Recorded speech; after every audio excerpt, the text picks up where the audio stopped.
Entre siglos, un podcast de Héctor Aranda. ¿Existe el bien y el mal absoluto? Hombre, claro, sí, existe como existe Dios y el demonio. El gran triunfo del demonio es hacernos pensar que no existe, pero el demonio existe igual que existe Jesús, Cristo. A ver, el bien es la acomodación a lo divino. Cuando nuestra conducta se acomoda a lo divino, el mal es la ausencia de esa acomodación, ¿no? Esta es una definición que, bueno, pues así lo entendemos nosotros, los católicos, ¿no? La batalla, bueno, es que yo, además de este libro, he escrito otro que es Pregón de combate para jóvenes de espíritu, que precisamente hace referencia a la batalla cultural, pero ya lo digo ahí, ¿no? Debajo de esa batalla cultural está la batalla espiritual. O sea, para que nos entendamos, la batalla cultural es como si en el mar tú ves las mareas, la superficie, las mareas, sube la marea, baja la marea, pero donde está verdaderamente la esencia del mar es en las corrientes marinas, que esas son profundas, ¿no?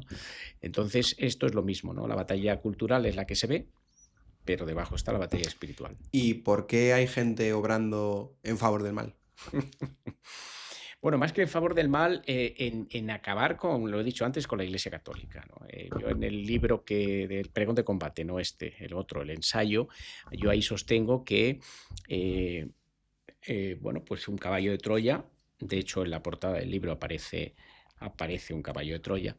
Yo sostengo que un caballo de Troya, que es el de la corrección política, se ha colado en la ciudadela de la civilización occidental. Entonces, a extramuros hay tres arietes que intentan también derribar los portones de esa fortaleza, ¿no? Que son la memoria histórica, el cambio climático y la ideología de género. Tanto el caballo de Troya, que ya está dentro, como los arietes son de pura fabricación marxista. Pero toda esa batalla, escaramuza, la está observando, como si estuviera en una atalaya, el laicismo beligerante, que es el gran enemigo de la Iglesia Católica, porque cree que por fin, después de 2000 años, puede echar de la pista a la Iglesia Católica, sirviéndose de tácticas marxistas, de la ideología de género, del cambio. Pero el laicismo piensa, el enemigo de mi enemigo Es mi amigo. es mi amigo, ¿no? Y cuando me preguntan en las muchas presentaciones que he hecho de mi libro por ahí, alguien siempre pregunta, bueno, pero a ver, ¿quién es nuestro enemigo? Porque está la ideología de género, la corrección política, el marxismo, ¿no? Nuestro enemigo es la masonería. La masonería, después de tantos años, sigue estando ahí, ¿no? Pues, Entonces, la masonería existe el mal porque la masonería quiere acabar con la Iglesia Católica. joder, pues esto es desde luego un bold state, ¿no? Que dicen los ingleses. Voy a beber un poco de Por agua. supuesto, me vas a permitir, para los oyentes, para los que menos conozcan este tema, introducir qué es la masonería. Al final, para quien no lo sepa, porque hay veces que no hablamos para un público igual pues, con tantos conocimientos, Sí. ¿no? Que no han tenido la suerte de poder recibir una educación más compleja. La masonería no deja de ser un movimiento que nace en el siglo XIX y nace como una reacción ferviente al catolicismo. Voy a decirlo, es una religión Es una que... religión. Yo lo llamo una doc- religión al revés. Son es, religiones al revés. es una religión que intenta poner al hombre en el medio y que adora a un gran arquitecto, a ese gran fundador, a ese elemento fundacional, que realmente lo que trata de hacer es poner en el centro las virtudes del hombre. Es decir, la hombría, la superioridad del hombre, el antropocentrismo, el laicismo. Y al final es una corriente que ha ido evolucionando a lo largo de los siglos, pero que siempre ha tendido a intentar socavar en la Iglesia Católica. De hecho, a mí hay una frase que le suelo decir a mis alumnos, para intentar un poco explicar también el tema de Dios, que al final, quien no lo conozca, Friedrich Nietzsche es un filósofo que también tiene bastantes obras en contra, pues, de la vida católica. Él dice que Dios ha muerto y que ha sido el hombre el que lo ha matado. Pues al final, si nosotros nos introducimos en esa frase, se libera un trono. Ese trono es el trono de Dios. Y lo que quiere hacer la masonería es sentarse en ese trono, ocuparlo poniendo a ese hombre en el centro. Entonces, al final la masonería no deja de ser ese movimiento reaccionario, anticatólico, que ha bañado todas las instituciones. De hecho, tenemos políticos masones, políticos de nuestra historia han formado parte de la masonería. Joder, sin ir más lejos, Canalejas era presidente de España en la primera década de los años 20, o sea, del siglo XX, era masón. Tenemos políticos actuales que forman parte de la masonería tanto inglesa, francesa, alemana. ¿Por qué este grupo ha conseguido sobrevivir tanto tiempo y se ha hecho tan influyente en la sociedad?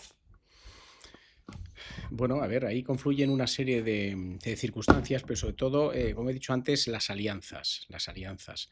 A ver, la masonería ahora mismo lo que pretende es, esto que se oye hablar de la Agenda 2030, eso es la masonería. La masonería, después de la Segunda Guerra Mundial, se instala en la UNESCO.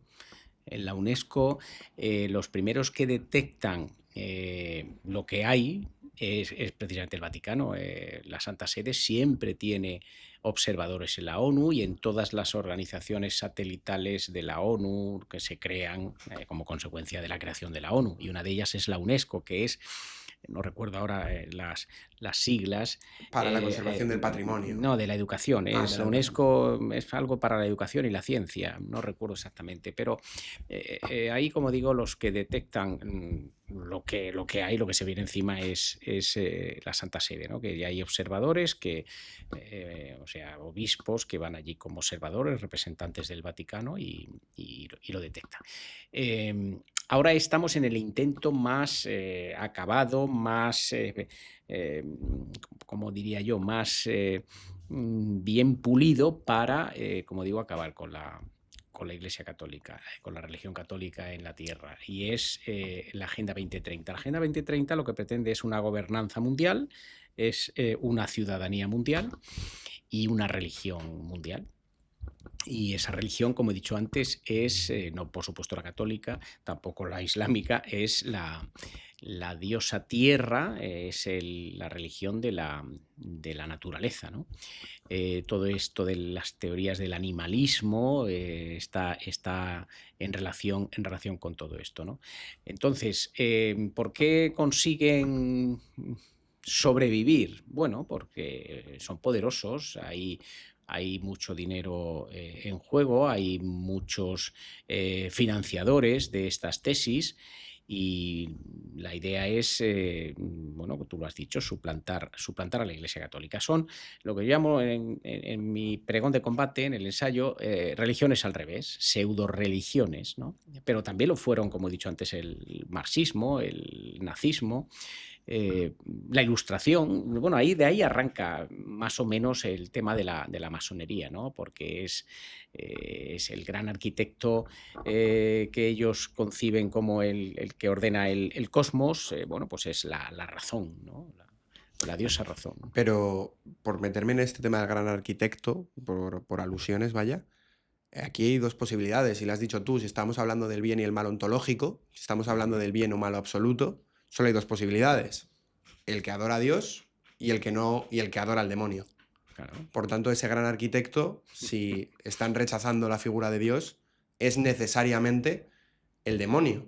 El demonio existe, ¿no? El demonio es el mal absoluto y es esa fuerza, pues, que es una fuerza mucho menos poderosa que Dios, pero efectivamente pseudodivina, nacida, emanada del propio Dios. Es una criatura, la criatura favorita, ¿no? de Dios, según las escrituras.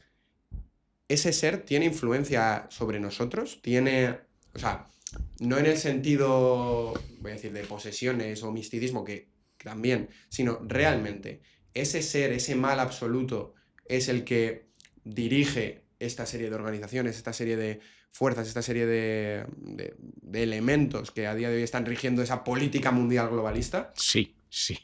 Afirmativo. A ver, hay una frase de Jesús en la Última Cena que le dice al Padre, es en la Última Cena, y ya luego vendrá Getsemaní, y le dice, refiriéndose a los apóstoles, ¿no? No te pido que los saques del mundo, sino que los preserves del mal, ¿no?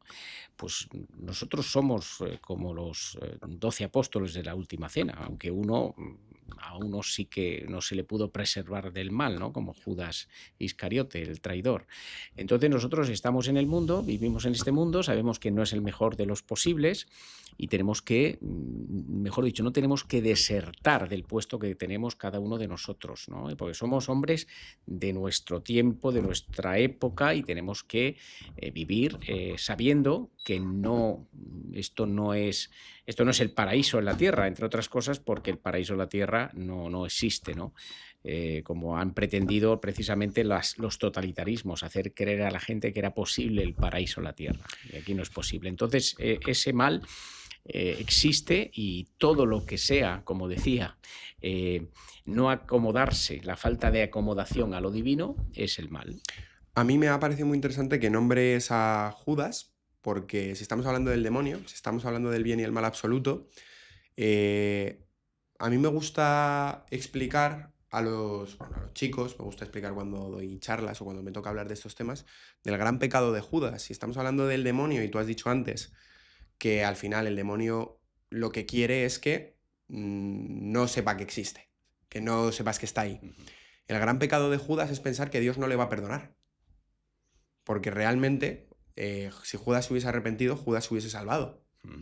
El gran pecado de Judas, y así lo narran los evangelios, es que Judas decide suicidarse o ahorcarse, de hecho esto se ve muy bien en la Pasión, bajo tentación del demonio, diciendo, no te va a perdonar. Esa es la gran... A ver, es que antes has hablado del bien y el mal.